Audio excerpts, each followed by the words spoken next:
Ողջույն։ Factor TV-ին Հայաստանի Հանրապետության անվտանգության խորհրդի քարտուղարությունում մեր հարցին պատասխանելու է անվտանգության խորհրդի քարտուղար Արմեն Գրիգորյանը, բարև ձեզ, պարոն Գրիգորյան։ Ողջույն։ Սառը պատերազմից հետո առաջին անգամ ըստ փորձագետների Ռուսաստանի Դաշնության եւ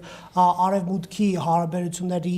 լարվածությունը աճել է ամենաբարձր աստիճանի եւ պետություններ, հետախուզական ծառայություններ այսպես ահազանգ են հնչեցնում, որ հնարավոր է սկսվի պատերազմ։ Միացյալ Նահանգների պետքարտուղարը նշում է, որ կարող է ներխուժումը ռուսական Ուկրաինայի տարածքել ցանկացած բան ռուսական կողմը հերքում է։ Մեզ իհարկե հետաքրքրում է նաև Հայաստանի Հանրապետության վրա հնարավոր այս ենթադրյալ պատերազմի անդրադարձերը գնահատվել են արդյոք հնարավոր վտանգները եւ ինչ ռիսկեր կան։ Իսկապես Ուկրաինայի շուրջ զարգացումները մտահոգիչ են նաև մեզ համար, նախ այն առումով, որ ցանկացած միջազգային լարում կամ ռազմական բախում դա նախադեպեր եւ խնդիրներ է ստեղծում միջազգային հարաբերությունների համար, բայց նաև այն կոնտեքստում, որ հնարավոր Ուկրաինայի շուրջ ռազմական զարգացումները բնականաբար բացական են ազդելու մեր տարածաշրջանի վրա,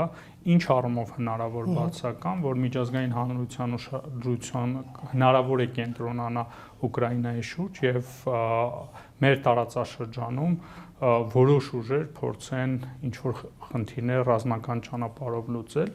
Այս հարցը բնականաբար մենք քննարկել ենք մեր բոլոր գործընկերների հետ, ինչպես Ռուսաստանի, այնպես էլ արևմտյան գործընկերների հետ, եւ մենք հավաստիացում ենք ստացել մեր բոլոր գործընկերներից, որ մեր տարածաշրջանը ուշադրության կենտրոնում է շարունակելու մնալ եւ մենք որոշակի ազդակներ ենք ստանում, որ ինչպիսի զարգացում է լինի, իհարկե մենք շարունակում ենք հույս ունենալ, որ դիվանագիտական ճանապարհով հնարավոր է լինելու լիցքաթափել եւ լուծումներ գտնել Եվրոպայի ընդհանուր անվտանգության ճարտարապետության շուրջ, բայց նաև եթե զարգացումը վատագույն տարբերակով, վատագույն սցենարով լինի, մենք հույս ունենք, որ մեր գործընկերները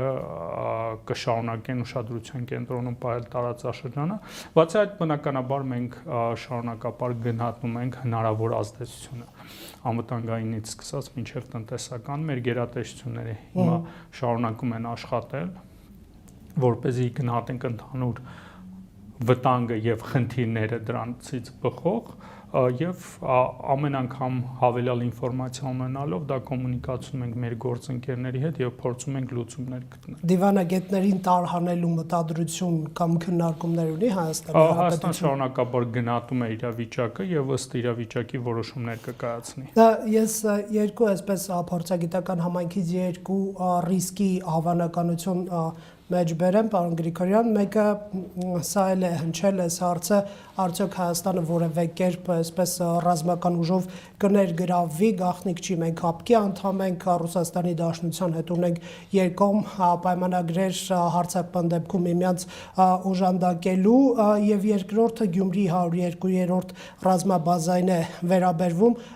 Թուրքիան ՆԱՏՕ-ի անդամ է, Հայաստանի Հանրապետությունը ՀԱՊԿ-ի անդամ է եւ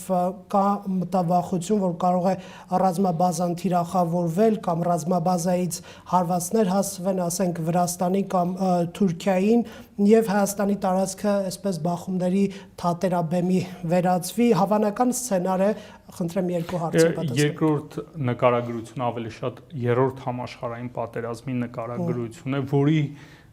որի հավանականությունը հույսով ենք մինիմալի է։ Իհարկե աշխարհում ցանկացած զարգացումներ հնարավոր է լինել, բայց մենք հույս ունենք, որ երրորդ համաշխարհային պատերազմի սցենար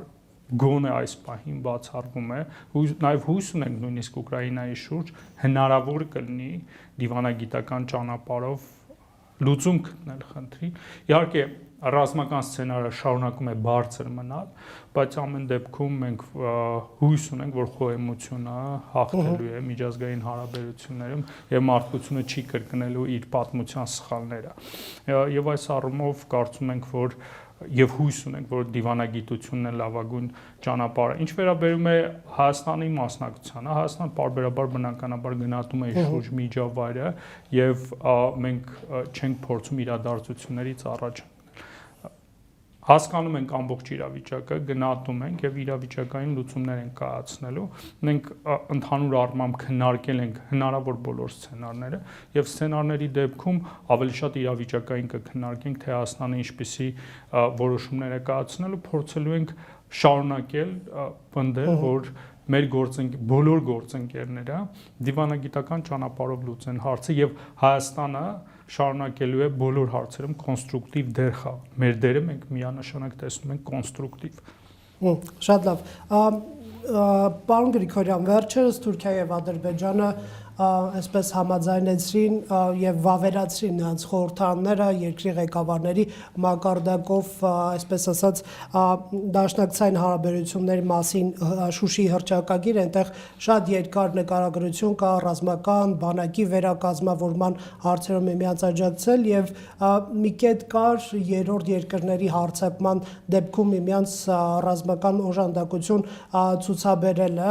Ստացվում է, որ եթե օրինակ Արցախում որևէ սցենարի պարագայում ռազմական բռնկում լինի,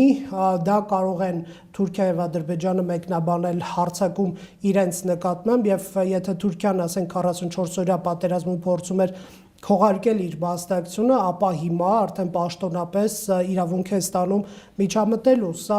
ամբողջովին ուժերի հարաբերակցությունն է փոխում եւ Հայաստանի Հանրապետության Արցախի նկատմամբ ռիսկերն է մեծացնում։ Ինչ է հակադրում սրան Հայաստանի Հանրապետություն, մենք ինչպես ենք պատրաստվում այդ հնարավոր այդ օրվան, հա։ Արցախի անվտանգության եւ կայունության հարցում Հայաստանը ունի մեծ դերակատարություն, ինչպես նաև այնտեղ գտնվող Ռուսաստանի Դաշնության խաղապահ զորքերը։ Ընդհանուր առմամբ խաղապահ զորքերը կայունացնող եւ անվտանգությունը ապահովելու հարցում դերակատարություն ունեն եւ համոզված ենք նաև այս կոնտեքստում ունեն դերակատարություն եւ ունենալու են դերակատարություն։ Ընդհանուր առմամբ Հայաստանի մոտեցումը այն է, որ Լեռնային Ղարաբաղի հիմնախնդիրը խաղաղ ճանապարհով պետք է լուծենք։ Այդպիսի պարտավորություն ունի եւ Հայաստանը եւ Ադրբեջանը եւ իհարկե դու կարող եք հարցալ նման պարտավորություն նախկինում էլ ունեցել է, բայց ապրիլյան եւ 44 օրյա պատերազմ է եղել, բայց մենք շարունակում ենք պնդել եւ աշխատել մեր միջազգային գործընկերների հետ, որպեսզի ԵԱՀԿ Մինսկի համանախագահ երկիրները ակտիվանան, այցելեն տարածաշրջան, այցելեն եւ Երևան եւ Ստեփանակերտ եւ Բաքու եւ փորձեն գտնել Լեռնային Ղարաբաղի հիմնախնդրի երկարաժամկետ քաղաքական լուծում։ Հույս ունենանք, որ շուտով առավել ակտիվ կլինի ԵԱՀԿ Մինսկի խումբը եւ մենք կկարողանանք լուծումներ գտնել, որպեսզի այսպիսի սցենարի հավանականությունը հնարավորինս ցածր լինի, բայց հնարավոր այդպիսի սցենարի դեպքում կա ռուսական խաղապահների դերակատարությունը եւ բալանսավորող դերը։ Պարոն Գրիգորյան, ռազմական անվտանգային ոլորտի փորձագետները թվում է այդ զրույցներում այսպիսի տեսակետ են հայտնում, որ պատերազմը ամբողջովին փոխել է նաև մեր պետության անվտանգային ճարտարապետությունը եւ պետք է նաև բալանսավորումների գնալ, մեկ կենտրոնից այսպես կախված չլինել եւ նաև նույն ուժային այլ կենտրոնների աչքում թիրախ չերևալ, հա, փորձել նաև գործակցել նրանց հետ։ Այսօր Հայաստանի անվտանգային համակարգը բալանսավորելու իմաստով ինչ որ բան արվում է, թե ոչ, ես գիտեմ սա այսպես շատ նուրբ եւ բազմաթիվ գաղտնիքներ ենթադրում է պարունակող հարց է, բայց փորձենք ինչ որ պատասխան տալ այստեղ։ Հայաստանը երբեք գլոբալ հաշվով իր քաղաքականության մեջ գաղտնիքներ պարունակող քայլեր չի ձեռնարկում, մեծ հաշվով մենք բաց ենք եւ մեր քայլերի մեծամասնությունը բացի այն հարցերին, որտեղ դիվանագիտական գաղտնիությունը գոնե որոշակի ժամանակ պահանջում, այդ հարցերում բնականաբար գաղտնիություն են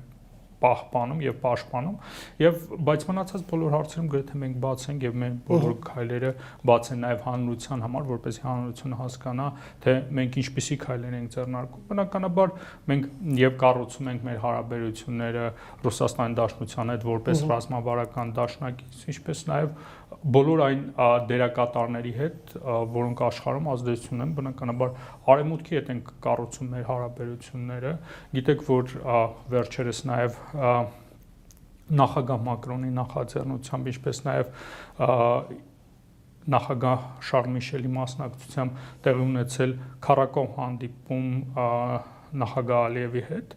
եւ այս առումով մենք փորձում ենք աշխատել նաեւ մեր գործընկերների մնաց այլ գործընկերների հետ այն հարցերում, որտեղ հնարավոր է լուծումներ գտնել կամ այն հարցերը, որոնք ունենք օրինակ Ռուսաստանի Դաշնության հետ պայմանավորվածություն, բայց կարող են աջակցել նաեւ Եվրամիությունը այդ հարցերում առաջընթաց ունենալ, ապա աշխատում ենք մեր գործընկերների հետ։ Գիտեք, որ վերջերս նաեւ ինտենսիվ երկխոսություն կա օրինակ Հնդկաստանի հետ եւ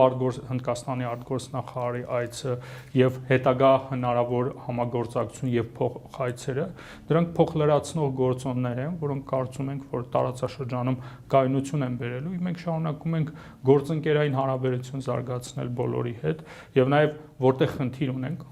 կամ ժամանակին հարաբերություններ չենք ունեցել ինչպես Թուրքիայի հետ, մեր հարաբերությունները կարգավորել, որպեսզի կայունացնենք տարածաշրջանը եւ մեր օրակարգը, որը առաջ ենք բերել դեռևս ընտրություններից առաջ, այսինքն խաղաղության դարաշրջանի օրակարգը փորձենք առաջ տանել։ Իհարկե մեծ դժվարություններ ունենք այս օրակարգի շուրջ, բայց մենք շարունակում ենք հավատարիմ մնալ դրան եւ առաջարկում ենք այնպիսի քաղաքականություն, որ կարողանանք այս հարցերում լուծումներ գտնել։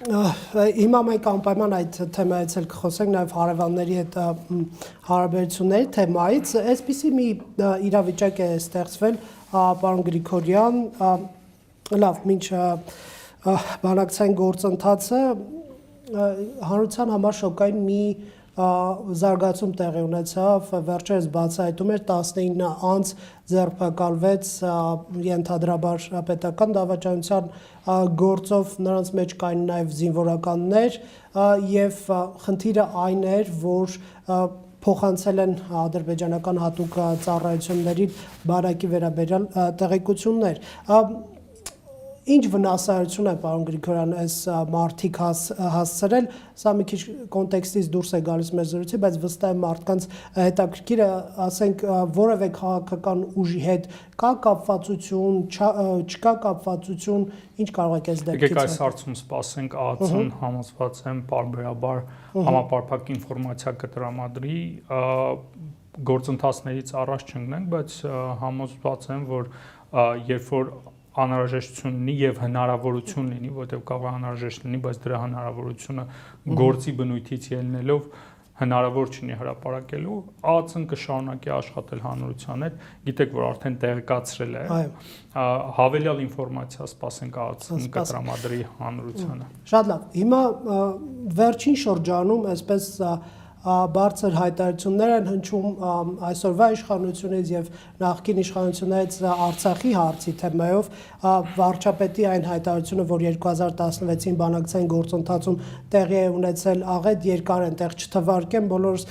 ծանոթ ենք եւ Ղարաբաղը կորցրել Ադրբեջանի կազմից դուրս գտնվելու գործնական եւ տեսական հնարավորությունները, դրան գալիս է Սերժ Սարգսյանի պատասխանը, որ 2016-ին համանախագահների նոր առաջարկները չեն խախտել հայկական կողմի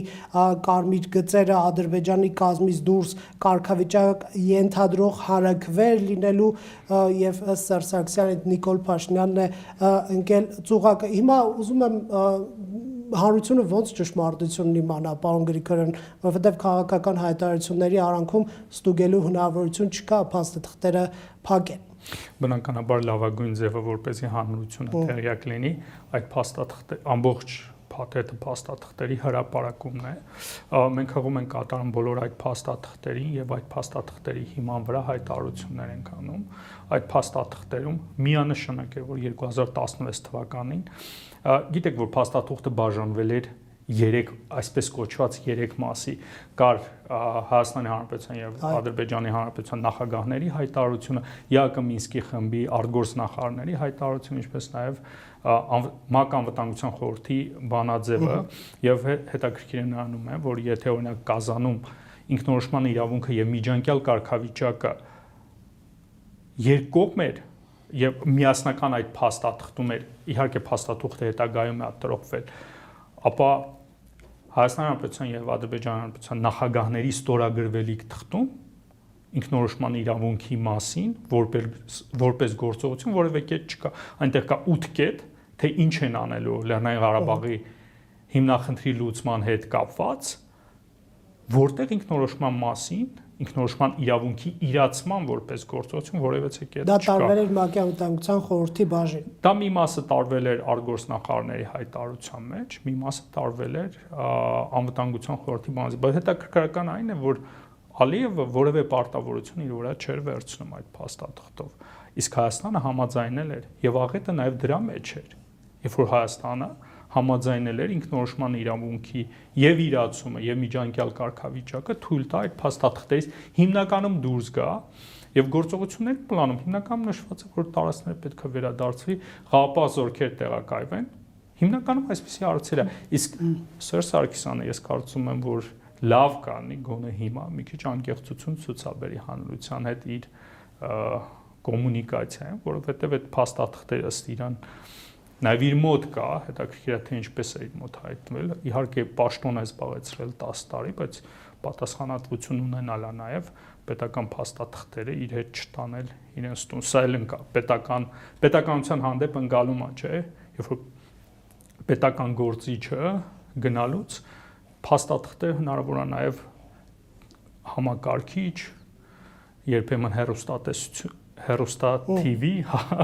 եւ սեղան, աթոռ իր հետ տան դա ընկալում է ընդհանրապես աշխարհընկալում է պետականության հանդեպ երբ որ փաստաթղթերը սենյակից դուրս գալուց հետը տան Եթե անկեղծ լինի Սերժ Սարգսյանը լսի ձեր կոչին պարոն Գրիգորյան ինչ պետք է հայտարարի Այդ դուք ասում եք որ հայտարարի որ նախ 2011-ից հետո Հայաստանի դիրքորոշումների հետընթաց է եղել կարևոր փաստաթղթից դուրս է եկել ինքնորոշման իրավունքի իրացման գործողությունները,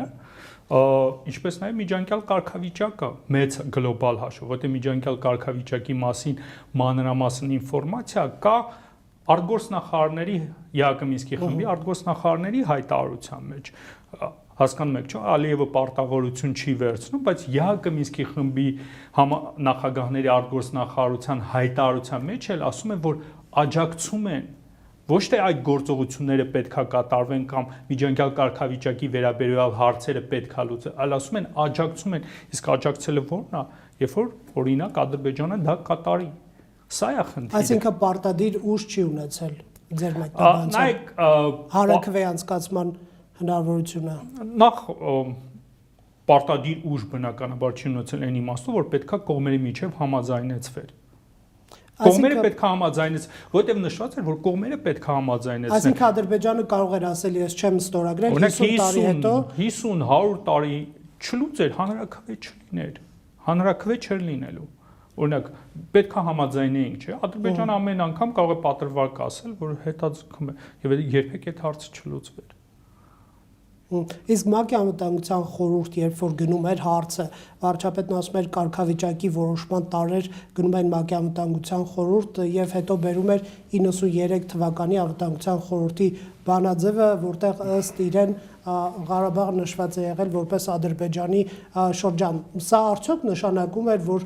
այդպիսով կանխորոշվում էր Արցախի ապագան որպես Ադրբեջանի տարածք։ Նախ շատ լուրջ խնդիր էր, որ ինքնորոշման իրավունքը հիմնականում երկկողմ պարտավորություններից դուրս էր գալիս Ադրբեջանը գրեթե պարտավորություն չէր վերցնում եւ տարվում էր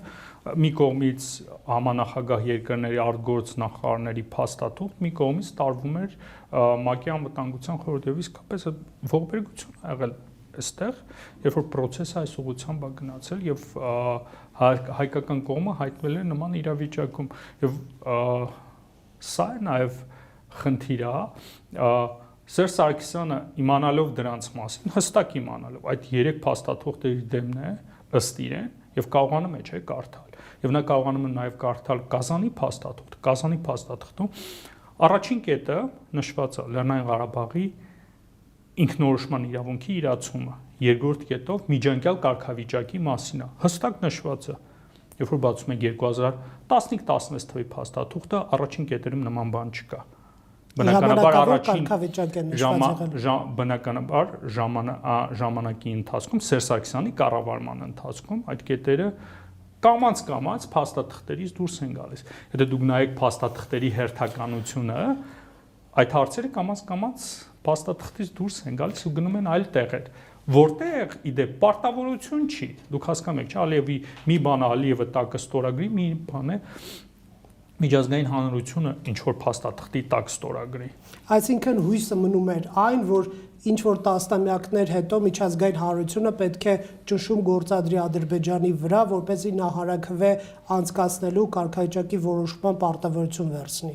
Եթե այդպիսով ստորագրվեր այդ միջազգային հանրությունը ասում էր, որ կողմերը պետք է պայմանավորվեն։ Միջազգային հանրությունը ասում էր, որ հայկական եւ ադրբեջանական կողմը պետք է հանրաքվեի շուրջ պայմանավորվածություն ձեռք բերեն։ Նրանք որևէ միջազգային հանրությունը որևէ պարտավորություն չի վերցնում, Ադրբեջանը իր հերթին որևէ պարտավորություն չի վերցնում։ Եվ միջազգային հանրությունն էլ ասում է, որ կողմերը պետք է պայմանավորվեն։ Իսկ այս դեպքում կարող է Ադրբեջանը նույնիսկ 200 տարի չպայմանավորվի։ Որպեսզի Սերժ Սարգսյանի ձայնն է լսվի, ինչպես ասում են, այս հարցազրույցում պետք է մեջբերեմ նրա պնդումը, առաջարկը սա էր, ասում է, խնդիրը պետք է լուծվի փոխզիջումների հիման վրա, որ Լեռնային Ղարաբաղի ինքնավար մարզը պետք է կարգավիճակ ստանա, չի կարող լինել Ադրբեջանի կազմում, այսինքն կներեք, ես չեմ ասում չի կարող լինել այդպիսի բան, իրենք չեն ասել, բայց դա ենթադրվում էր, որ եթե հանրաքվեր լինելու, ակնհայտ էր, թե որոշումը ինչպիսին պետք է լիներ, ըստ նրա կար երկու տարբերակ, որ Ադրբեջանը պետք է դրանց միջև ընտրել, կամ անցկացնել հանրաքվե լղան թողնելով իր կազմից դուրս, կամ չհամաձայնվել հանրաքվեն, Լաչին ու Խարվաճառը թողներ Լեռնային Ղարաբաղի հսկողության տակ։ Բայց Սերժ Սարգսյանն էլ էր բերանով ասում, որ այդպիսի պարտավորություն իրանք չեն վերցրել։ Եվ ամբողջ կոնտեքստը բանակցային փաստաթղթերի, երբ որ կարդում ենք, ինչ են ասում։ Երբ որ ասում է Սերժ Սարգսյանը, որ Ադրբեջանը այդպիսի պարտավորություն չի վերցրել, իսկ Ադրբեջանը ինչպիսի պարտավորություն է վերցրել։ Սերժ Սարգսյանը այստեղ մանիպուլյացիա է փորձում անել։ Նախ, ինչպես նշեցի, հանրաքվեն ասում է, որ կողմերը պետք է պայմանավորվեն։ Հետո, եթե Սերժ Սարգսյանի համար ինքնորոշման իրավունքը կարևոր էր եւ Ղարաբաղի կարգավիճակի հարցը կարևոր էր, ինչու է Սերժ Սարգսյանը համաձայնել, որ կարգավիճակի հարցը տեղափոխվի իրենց միջև պայմանավորվող փաստաթղթի կամ իրենց կողմից ստորագրվող փաստաթղթից դուրս գա, գնա ինչ-որ այլ տեղ։ Միջանկյալ կարգավիճակի մասին օրինակ խոսեն արտգործնախարարները կամ իրենց հայտարարությունը նշեմ, որտեղ ոչ թե պարտավորեցնող դրույթ է, այլ ասում են կաջակցենք։ Այսինքն Ադրբեջանը կարող էր խուսափել եւ ցանկացած ձև կարող էր դուք եք ընդունել, դուք էլ իրականացրել։ Հաջորդը ինքնորոշման իրավունքը տանել ՄԱԿ-ի անվտանգության խորհուրդ։ Այսինքն ինչի է Սերժ Սարգսյանը դրան համաձայնել, թող դա հարց այդպեսին պետք է Սերժ Սարգսյանը առաջ դնել։ Սերժ Սարգսյանը ինչի է Կազանի փաստաթղթում, որտեղ առաջին եւ երկրորդ կետով ինքնորոշման իրավունքի եւ միջանկյալ կարգավիճակի մասին է համաձայնել, որ արդեն 2016 թվականի փաստաթղթերում դրանք նախ չլինեն որպես կետեր, գոյություն չունենա ինքնորոշման իրավունքը որպես կետ, իրացման կետ, բայց նաև այնպիսի ձևակերպումներ լինի, որտեղ ասում է, որ կողմերը պետք է համաձայնեն։ Եվ նաև չի հստակ, իդեպ Սերժ Սարգսյանը նաև մի հատ շատ կարևոր հստակ բան գիտի։ Կազանում, Կազանյան փաստաթղթում նշված է, որ հանրաքվեն տեղի ունենալու Լեռնային Ղարաբաղի բնակչության 1988 թվականի համամասնությամբ 2015-16 թվականներին այդպիսի կետ չկար։ Նման կետ արդեն չկար։ Իսկ ինչ տարածքում էր տեղի ունենալու հանրաքվեն։ Դա էլ եւս կարելի ասել թույլ կներեք այս խոսքի համար լղոզված էր շատ։ Որևէ հստակություն չկար։ Ոչ թե որևէ հստակություն չկա, այլ երբ որ 1988 թվականի բնակչության համամասնությունը հանվել է, փաստաթղթերից։ Փաստացի Սերժ Սարգսյանն էլ է հասկացել ինչ է կատարել, եւ Սերժ Սարգսյանը նամակ ունի գրած։ Սերժ Սարգսյանը խորհուրդ կտայի կամ կառաջարկեի նաեւ իր նամակը հրապարակի, դա գոնե իր նամակն է։ Նամակ ունի գրած, որտեղ խնդրում է, որպեսզի 1988 թվականի բնակչության համամասնությունը հետ բերեն։ Սերժ Սարգսյանը այդպիսի խնդրանք է ձևակերպում։ Եթե բնակչությունը եւ հանրաքվեն հստակ էր, եւ ինչպես ինքն է նշում, որ Ադրբեջանը կամ պետք է երկու տարբերակ ուներ։ Երբ որ բնակչության համամասնությունը դուրս է եկել, Ադրբեջանը դա կարող ցանկացած տարբերակով ինտերպրետացիայի ենթարկել, որտեղ հստակություն չկա տարածքի եւ բնակչության մասով համամասնության, թե ինչպես է տեղ ունենալ։ Եվ Սերժ Սարգսյանը իր անկեղծության եթե ինքը անկեղծություն ունենա, ապա պետք է հրապարակի նաեւ իր այդ նամակը ցույց տալու, որ թե ինչեր են տեղի ունեցել, թե ինչ ողբերգություններ են տեղի ունեցել։ Եթե այսպես կարճ ձևակերպենք, ո՞րն էր Սերժ Սարգսյանի ժառանգությունը, որ իշխանությունները այն ժամանակ հայտարարեցին, որ սկսում ենք մեր կետից եւ դա այսպես քննադատության արժանացավ այդ թեզը, որ դուք մի կողմ եք դնում բանակցային ողջ գործընթացը, մեջտեղ բերվեցին Մյունխենյան սկզբունքներ կոչվածը, հետո ուրիշ հարցել է գալիս, պարոն Գրիգորյան, եթե ինչպես դուք եք նշում, վարչապետն է նշում, 16-ին կորսված էր Ադրբեջանի կազմից դուրս գտնվելու հնարավորությունը եւ ըստ Անվտանգության խորհրդի քարտուղարության զեկույցի Ադրբեջանին Հայաստանը կրիտիկական ենթակառուցվածքներով զիջում էր 10 անգամ, տրանսպորտային, էներգետիկ, ռազմական 20 անգամ, այսինքն ստացվում է գիտակցաբար մենք գնացել ենք մի խաղի մեջ ենք մտել, որի արդյունքը գիտեինք, որ պարտություն է լինելու, պատերազմ է լինելու, միգուցե պետք էր այնուամենայնիվ այդպիսի լուծման գնալ։ Սա հարցի մյուս կողմն է, որը համապարփակ քննարկումներ պետք է անցնի, գիտեք, որ ազգային ժողովում 44-օրյա պատերազմի հանգամանքներ ուսումնասիրող հանձնաժողով է ձևավորել եւ այս բոլոր հարցերին համապարփակ հանձնաժողովը կփորձի պատասխանել եւ հանրային քննարկում էլ կլինի սրա շրջանակներում, բայց երբ որ մենք բանակցությունների մասին ենք խոսում, երբ որ մենք հայտարարում ենք, որ նոր կետից է պետք հենց այդ տրամաբանության, երբ որ գալիս ենք, տեսնում ենք, որ Սերժ Սարգսյանի թողած ժառանգությունը, ողբերգությունը եւ փորձում ենք դիվանագիտական ճանապարհով ինչ որ բան փոխել։ Քայլեր ենք ձեռնարկում, որպեսզի դիվանագիտական ճանապարհով որևէ առաջընթաց ունենանք։ Առաջընթաց ունենալու փորձ ենք կատարում։ Դուք մի առիթով պնդել եք, որ ապրիլյան պատերազմից հետո Սերժ Սարգսյանը պետք է կատարեր պայմանավորվածություններ, որոնցից մեկը պայմանավորվածություններ, սակայն Սասնա Ծռերի գործողությունն է եղել 17 թվականին ընտրություններ, այսինքն այդ սցենարը տեղի չի ունեցել եւ 18-ին հեղափոխությունն է եղել։ Այ կխնդրեմ բացեք, ինչ պայմանավորվածությունների մասն է խոսքը, որովհետև նա լայն ժպիտով հերքեց այն պնդումը, որ կային խոստումներ էր տվել, որ 18-19 թվերին պետք է կատարվեին,